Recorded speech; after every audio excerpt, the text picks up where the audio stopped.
Lord Jim, Chapter 33 and 34. Chapter 33.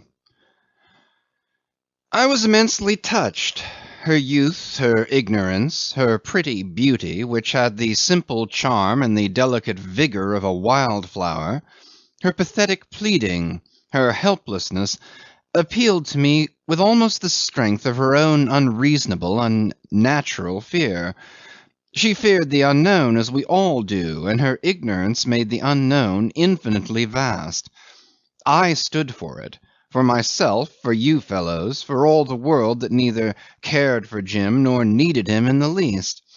I would have been ready enough to answer for the indifference of the teeming earth, but for the reflection that he too belonged to this mysterious unknown of her fears, and that however much I stood for, I did not stand for him. This made me hesitate. A murmur of hopeless pain unsealed my lips. I began by protesting that I at least had come with no intention to take Jim away. Why did I come then? After a slight movement she was as still as a marble statue in the night. I tried to explain briefly friendship, business. If I had any wish in the matter, it was rather to see him stay. They always leave us, she murmured. The breath of sad wisdom from the grave, which her piety wreathed with flowers, seemed to pass in a faint sigh. Nothing, I said, could separate Jim from her.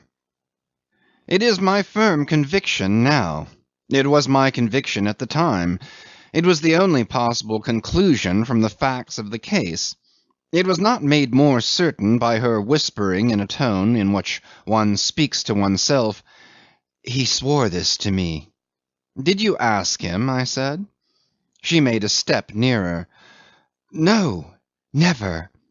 She had asked him only to go away. It was that night on the river bank after he had killed the man, after she had flung the torch in the water because he was looking at her so. There was too much light and the danger was over then. For a little time. For a little time. He said then he would not abandon her to Cornelius. She had insisted. She wanted him to leave her. He said that he could not, that it was impossible. He trembled while he said this. She had felt him tremble. One does not require much imagination to see the scene, almost to hear their whispers. She was afraid for him too. I believe that then she saw in him only a predestined victim of dangers which she understood better than himself. Though by nothing but his mere presence had he mastered her heart, had he filled all her thoughts, and had possessed himself of all her affections, she underestimated his chances of success. It is obvious that about that time everybody was inclined to underestimate his chances. Strictly speaking, he didn't seem to have any. I know this was Cornelius's view. He confessed as much to me in extenuation of the shady part he had played in Sherif Ali's plot to do away with the infidel. Even Sherif Ali himself, as it seems certain now, had nothing but contempt for the white man.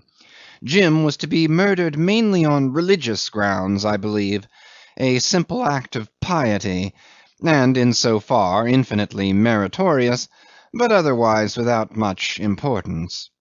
In the last part of this opinion Cornelius concurred.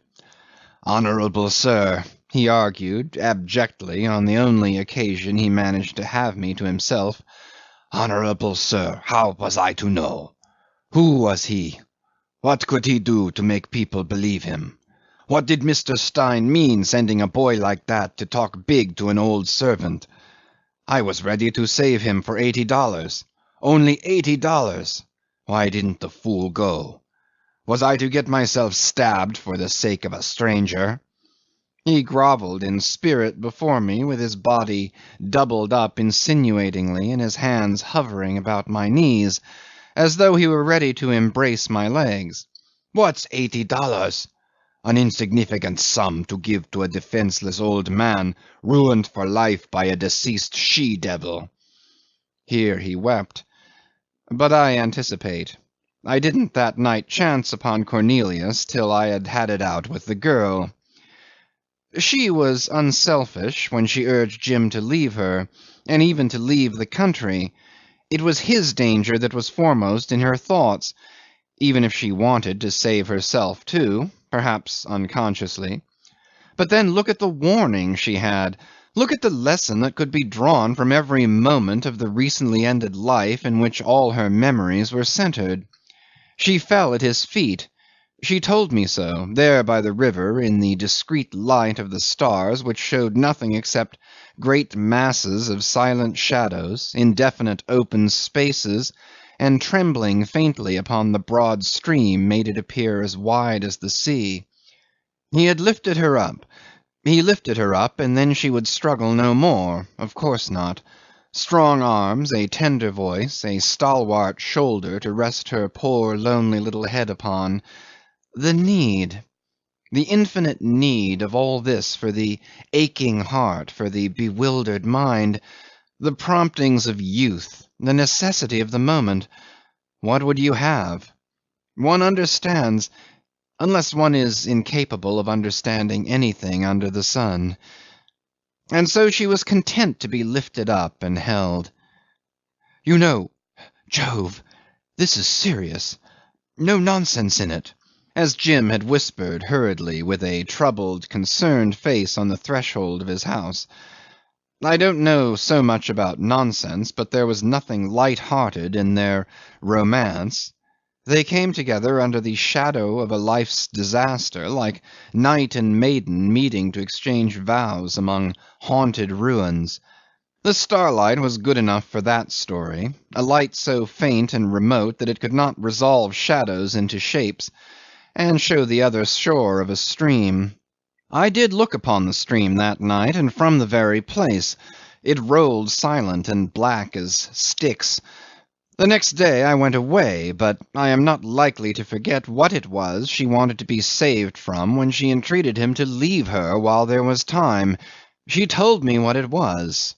Calmed. She was now too passionately interested for mere excitement. In a voice as quiet in the obscurity as her white half-lost figure. She told me, "I didn't want to die weeping." I thought I had not heard aright. "You did not want to die weeping," I repeated after her. "Like my mother," she added readily. The outlines of her white shape did not stir in the least. "My mother had wept bitterly before she died," she explained. An inconceivable calmness seemed to have risen from the ground around us, imperceptibly, like the still rise of a flood in the night, obliterating the familiar landmarks of emotions. There came upon me, as though I had felt myself losing my footing in the midst of waters, a sudden dread, the dread of the unknown depths. She went on explaining that during the last moments, being alone with her mother, she had to leave the side of the couch to go and set her back against the door, in order to keep Cornelius out. He desired to get in, and kept on drumming with both fists, only desisting now and then to shout huskily, "Let me in! Let me in! Let me in!" In a far corner upon a few mats the moribund woman, already speechless and unable to lift her arm, rolled her head over, and with a feeble movement of her hand seemed to command, "No, no," and the obedient daughter, setting her shoulders with all her strength against the door, was looking on.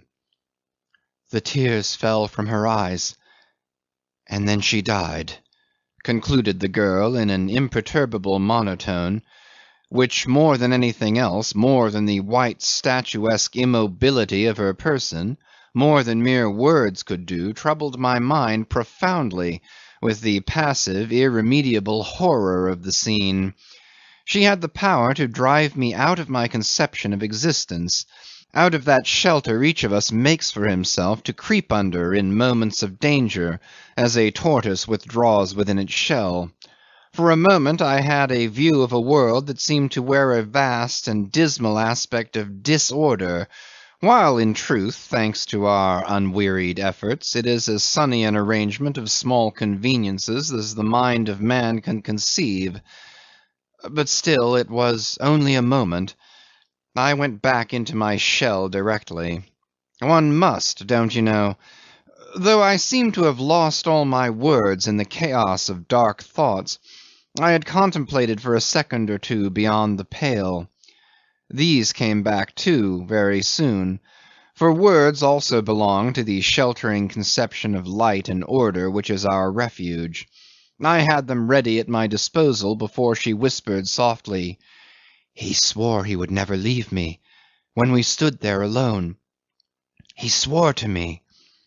And it is possible that you do not believe him?" I asked, sincerely reproachful, genuinely shocked. Why couldn't she believe? Wherefore this craving for incertitude, this clinging to fear, as if incertitude and fear had been the safeguards of her love? It was monstrous.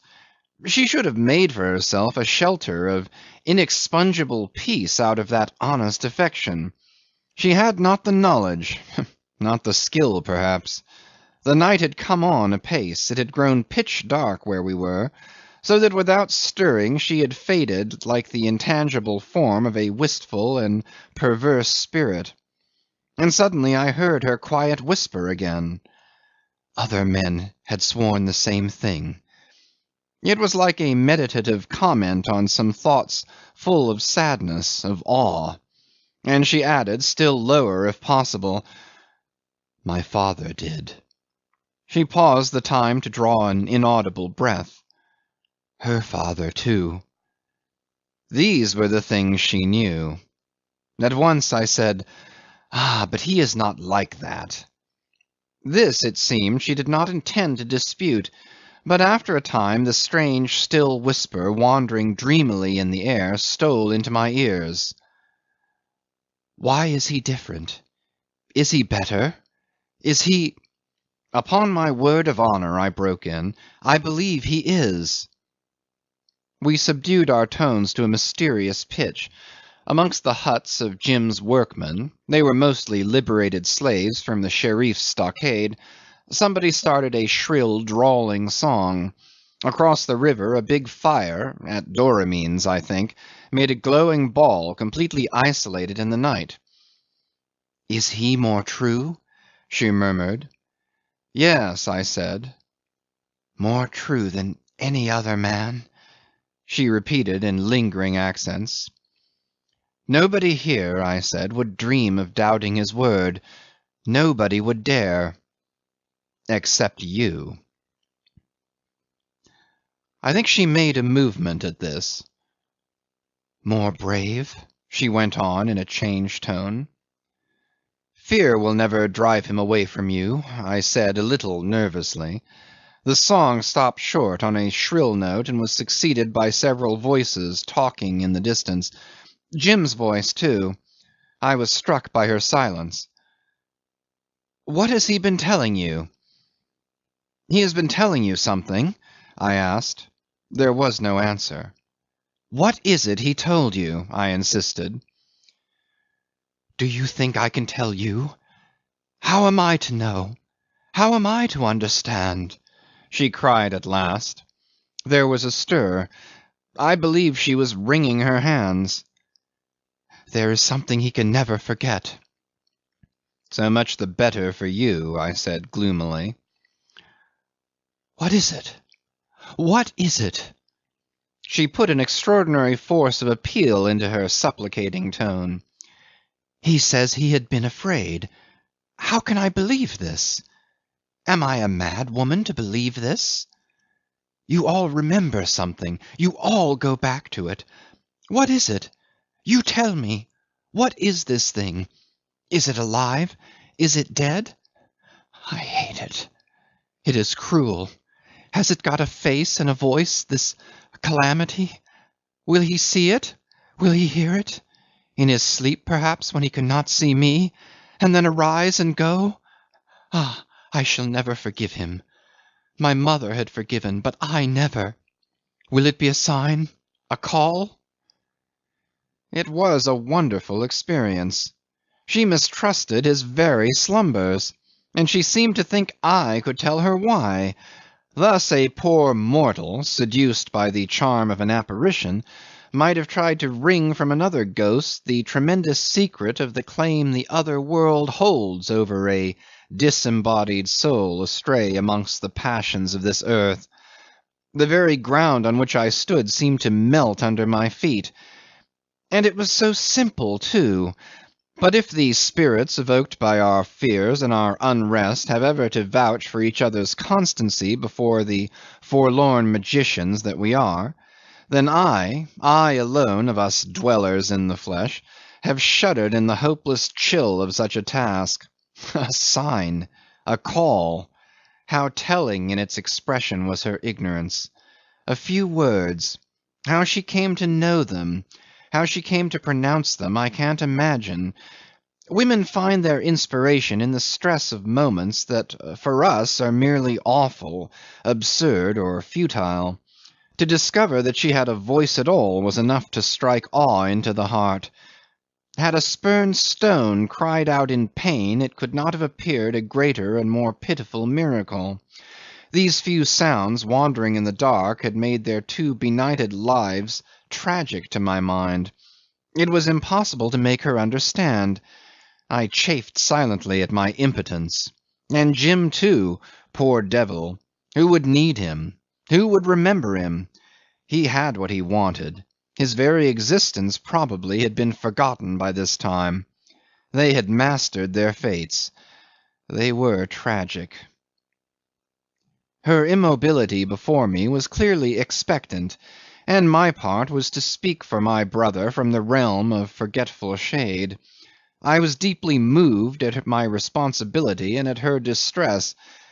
I would have given anything for the power to soothe her frail soul, tormenting itself in its invincible ignorance like a small bird beating about the cruel wires of a cage. Nothing easier than to say, "Have no fear." Nothing more difficult.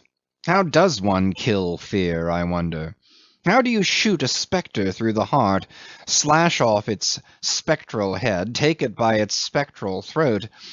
It is an enterprise you rush into while you dream, and are glad to make your escape with wet hair and every limb shaking. The bullet is not run, the blade not forged, the man not born.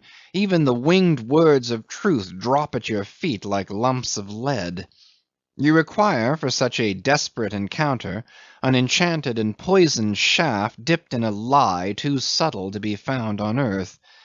An enterprise for a dream, my masters. I began my exorcism with a heavy heart, with a sort of sullen anger in it too. Jim's voice, suddenly raised with stern intonation, carried across the courtyard, reproving the carelessness of some dumb sinner by the riverside. Nothing, I said, speaking in a distinct murmur.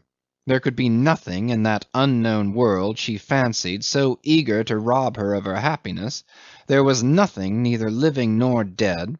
There was no face, no voice, no power that could tear Jim from her side. I drew breath, and she whispered softly, "He told me so." "He told you the truth," I said. "Nothing," she sighed out, and abruptly turned upon me with a barely audible intensity of tone. "Why did you come to us from out there? He speaks of you too often. You make me afraid. Do you want him?" A sort of stealthy fierceness had crept into our hurried murmurs. "I shall never come again," I said bitterly, "and I don't want him. No one wants him." "No one?" she repeated in a tone of doubt. "No one," I affirmed, feeling myself swayed by some strange excitement. "You think him strong, wise, courageous, great. Why not believe him to be true too? I shall go to morrow, and that is the end. You shall never be troubled by a voice from there again. This world you don't know is too big to miss him. You understand? Too big. You've got his heart in your hand. You must feel that. You must know that." "Yes, I know that," she breathed out, hard and still as a statue might whisper. I felt I had done nothing. And what is it that I had wished to do? I am not sure now. At the time I was animated by an inexplicable ardour, as if before some great and necessary task, the influence of the moment upon my mental and emotional state. There are in all our lives such moments, such influences coming from the outside, as it were, irresistible, incomprehensible, as if brought about by the mysterious conjunctions of the planets. She owned, as I had put it to her, his heart. She had that and everything else, if she could only believe it. What I had to tell her was that in the whole world there was no one who would ever need his heart, his mind, his hand. It was a common fate, and yet it seemed an awful thing to say of any man. She listened without a word, and her stillness now was like the protest of an invincible unbelief. What need she care for the world beyond the forests, I asked. From all the multitudes that peopled the vastness of that unknown there would come, I assured her, as long as he lived, neither a call nor a sign for him. Never. I was carried away. Never. Never. I remember with wonder the sort of dogged fierceness I displayed. I had the illusion of having got the spectre by the throat at last. Indeed, the whole real thing has left behind the detailed and amazing impression of a dream. Why should she fear? She knew him to be strong, true, wise, brave. He was all that, certainly. He was more. He was great, invincible. And the world did not want him. It had forgotten him. It would not even know him. I stopped. The silence over Patusan was profound, and the feeble dry sound of a paddle striking the side of a canoe somewhere in the midst of the river seemed to make it infinite. "Why?" she murmured. I felt that sort of rage one feels during a hard tussle. The spectre was trying to slip out of my grasp. "Why?" she repeated louder. "Tell me." And as I remained confounded, she stamped with her foot like a spoiled child. "Why? Speak." "You want to know?" I asked in a fury. "Yes," she cried. "Because he is not good enough," I said brutally. During the moment's pause I noticed the fire on the other shore blaze up, dilating the circle of its glow like an amazed stare, and contract suddenly to a red pin-point. I only knew how close to me she had been when I felt the clutch of her fingers on my forearm.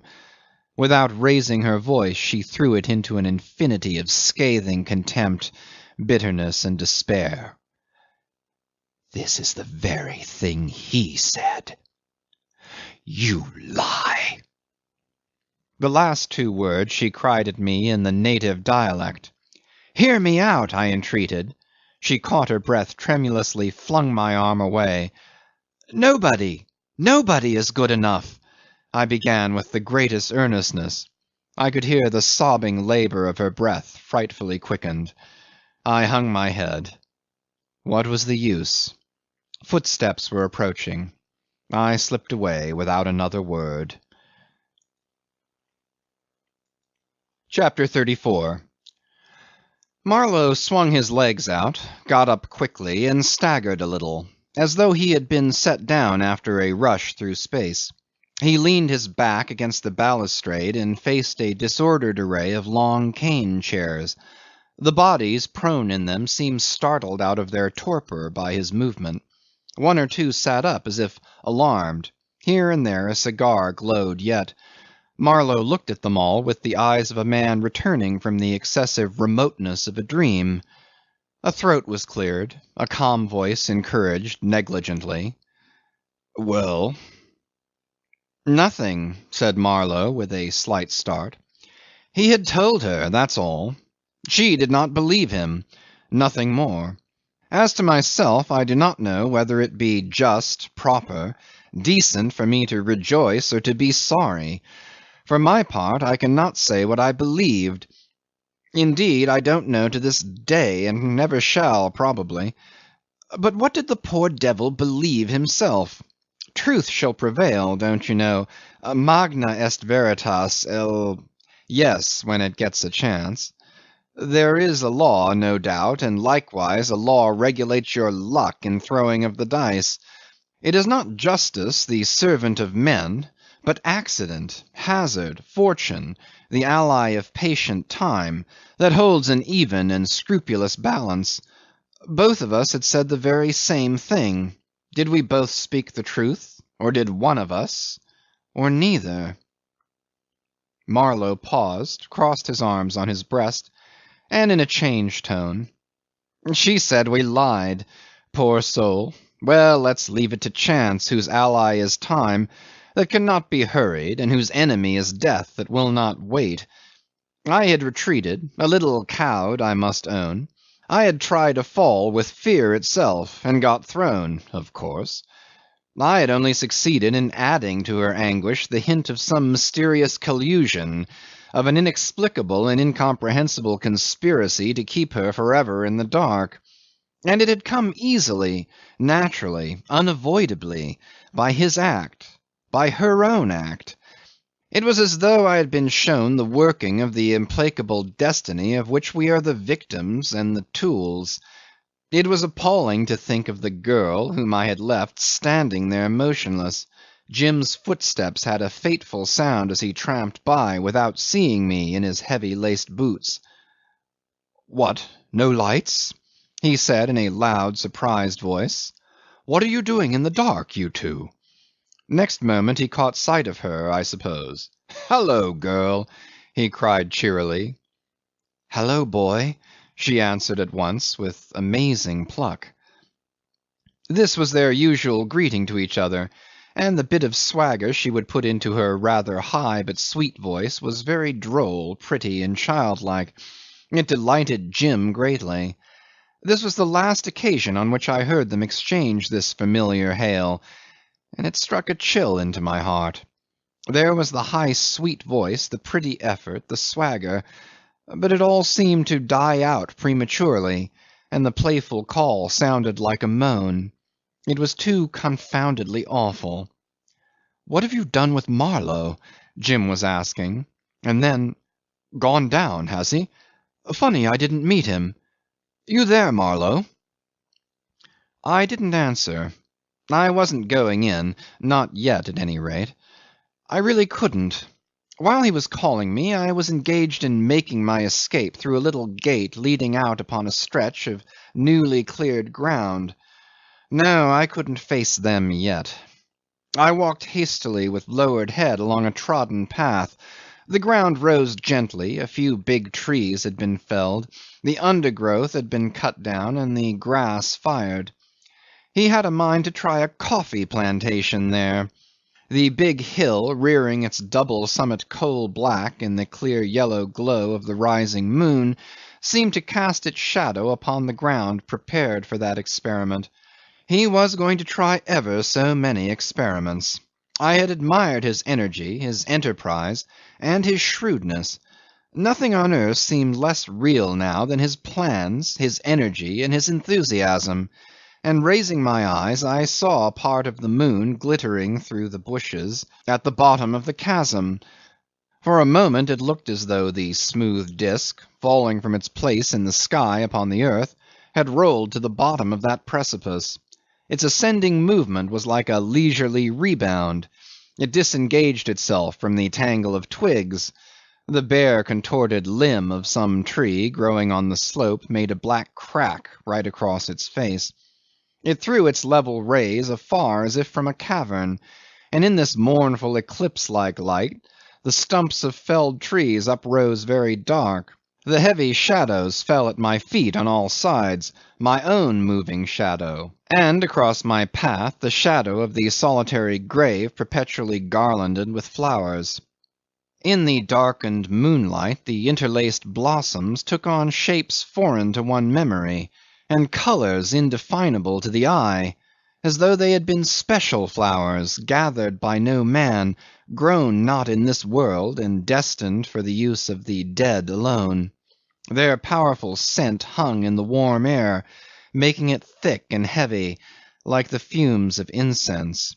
The lumps of white coral shone round the dark mound like a chaplet of bleached skulls, and everything around was so quiet that when I stood still all sound and all movement in the world seemed to come to an end.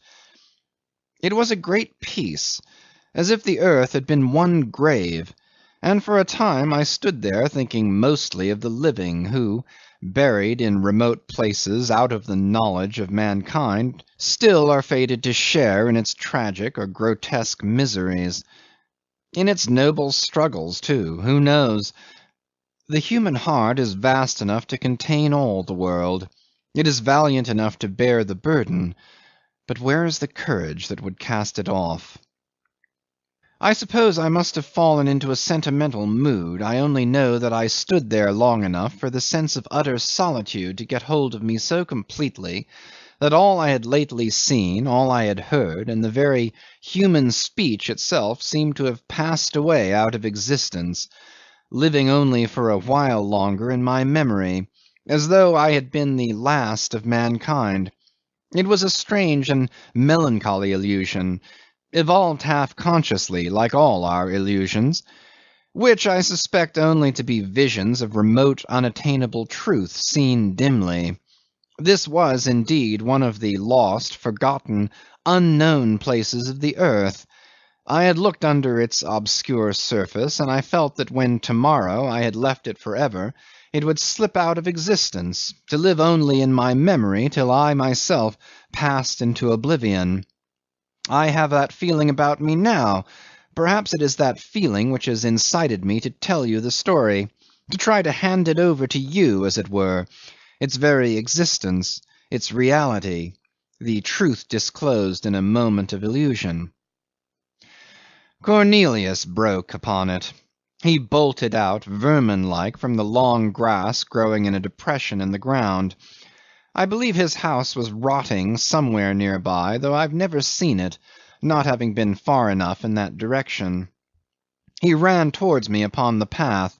His feet, shod in dirty white shoes, twinkled on the dark earth. He pulled himself up and began to whine and cringe under a tall stovepipe hat. His dried-up little carcass was swallowed up, totally lost in a suit of black broadcloth.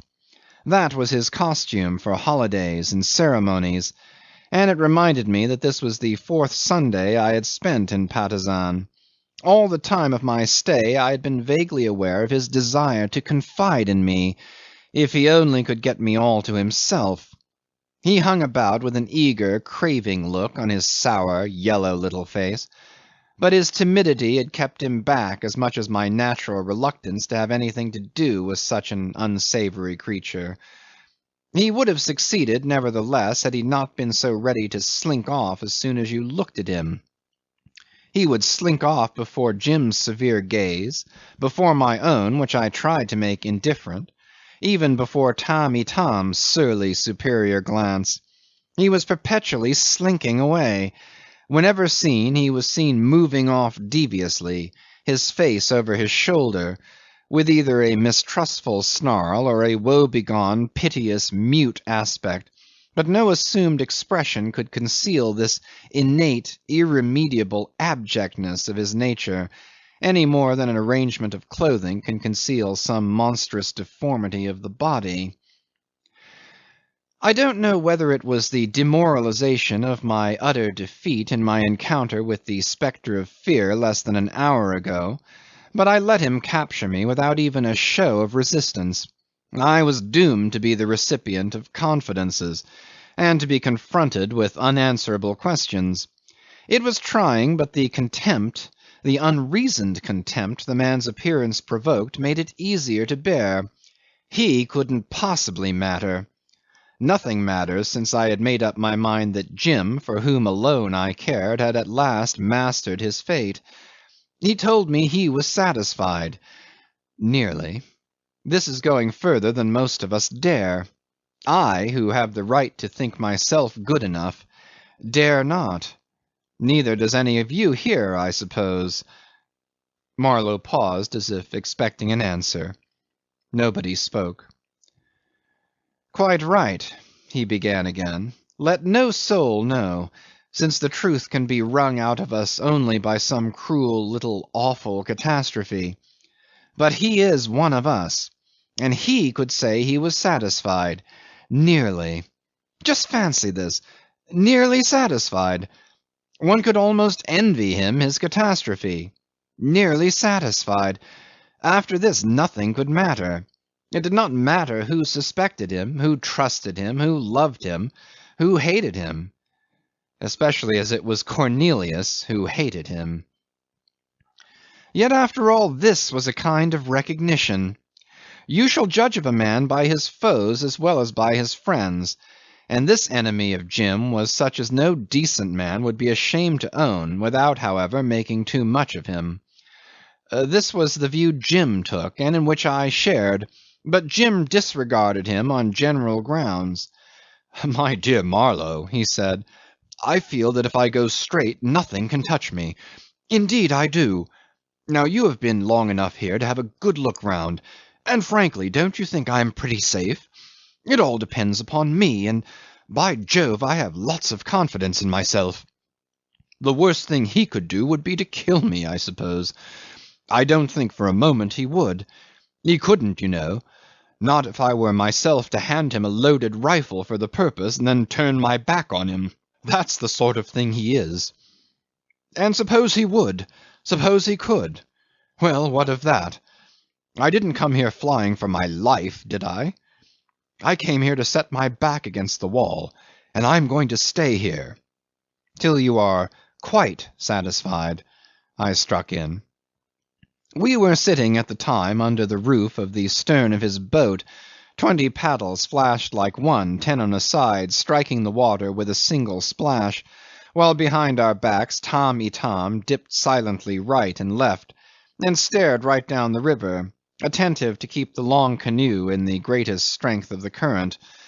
Jim bowed his head, and our last talk seemed to flicker out for good. He was seeing me off as far as the mouth of the river. The schooner had left the day before, working down and drifting on the ebb, while I had prolonged my stay overnight. And now he was seeing me off. Jim had been a little angry with me for mentioning Cornelius at all. I had not, in truth, said much. The man was too insignificant to be dangerous, though he was as full of hate as he could hold. He had called me "honourable sir" at every second sentence, and had whined at my elbow as he followed me from the grave of his late wife to the gate of Jim's compound. He declared himself the most unhappy of men, a victim crushed like a worm. He entreated me to look at him. I wouldn't turn my head to do so, but I could see out of the corner of my eye his obsequious shadow gliding after mine, while the moon, suspended on our right hand, seemed to gloat serenely upon the spectacle. He tried to explain, as I have told you, his share in the events of the memorable night. It was a matter of expediency. How could he know who was going to get the upper hand? "I would have saved him, honourable sir. I would have saved him for $80, he protested in dulcet tones, keeping a pace behind me. He has saved himself, I said, and he has forgiven you. I heard a sort of tittering, and turned upon him. At once he appeared ready to take to his heels. "What are you laughing at?" I asked, standing still. "Don't be deceived, honourable sir," he shrieked, seemingly losing all control over his feelings. "He save himself! He knows nothing, honourable sir. Nothing whatever. Who is he? What does he want here? The big thief! What does he want here? He throws dust into everybody's eyes. He throws dust into your eyes, honourable sir, but he cannot throw dust into my eyes. He is a big fool, honourable sir." I laughed contemptuously, and turning on my heel began to walk on again. He ran up to my elbow and whispered forcibly, "He's no more than a little child here, like a little child, a little child." Of course I didn't take the slightest notice, and seeing the time pressed because we were approaching the bamboo fence that glittered over the blackened ground of the clearing, he came to the point. He commenced by being abjectly lachrymose. His great misfortunes had affected his head. He hoped I would kindly forget what nothing but his troubles made him say. He didn't mean anything by it, only the honourable sir did not know what it was to be ruined, broken down, trampled upon. After this introduction he approached the matter near his heart, but in such a rambling, ejaculatory, craven fashion that for a long time I couldn't make out what he was driving at. He wanted me to intercede with Jim in his favour. It seemed, too, to be some sort of money affair. I heard time and time again the words "moderate provision," "suitable present." He seemed to be claiming value for something, and he even went the length of saying with some warmth that life was not worth having if a man were to be robbed of everything. I did not breathe a word, of course, but neither did I stop my ears. The gist of the affair, which became clear to me gradually, was in this, that he regarded himself as entitled to some money in exchange for the girl. He had brought her up, somebody else's child. Great trouble and pains, old man now, suitable present. If the honourable sir would say a word. I stood still to look at him with curiosity, and fearful lest I should think him extortionate, I suppose, he hastily brought himself to make a concession. In consideration of a suitable present given at once, he would, he declared, be willing to undertake the charge of the girl, "without any other provision, when the time came for the gentleman to go home." His little yellow face, all crumpled as though it had been squeezed together, expressed the most anxious, eager advance. His voice whined coaxingly, "No more trouble. Natural guardian. A sum of money." I stood there and marvelled. That kind of thing with him was evidently a vocation. I discovered suddenly in his cringing attitude a sort of assurance, as though he had been all his life dealing in certitudes. He must have thought I was dispassionately considering his proposal, because he became as sweet as honey. "Every gentleman made a provision when the time came to go home," he began insinuatingly. I slammed the little gate. "In this case, Mr. Cornelius," I said, "the time will never come." He took a few seconds to gather this in. "What?" he fairly squealed. "Why," I continued from my side of the gate, "haven't you heard him say so himself? He will never go home." "Oh, this is too much!" he shouted. He would not address me as honoured sir any more. He was very still for a time, and then without a trace of humility began very low. "Never go. Ah, he comes here, the devil knows from where. Comes here, devil knows why, to trample on me, till I die. Ah, trample!" He stamped softly with both feet. "Trample like this, nobody knows why, till I die." His voice became quite extinct. He was bothered by a little cough. He came up close to the fence and told me, dropping into a confidential and piteous tone, that he would not be trampled upon. "Patience, patience," he muttered, striking his breast. I had done laughing at him, but unexpectedly he treated me to a wild, cracked burst of it. "Ha, ha, ha! We shall see, we shall see. What? Steal from me? Steal from me everything? Everything? Everything?" His head dropped on one shoulder. His hands were hanging before him lightly clasped. One would have thought he had cherished the girl with surpassing love, that his spirit had been crushed and his heart broken by the most cruel of spoliations. Suddenly he lifted his head and shot out an infamous word. "Like her mother. She is like her deceitful mother. Exactly.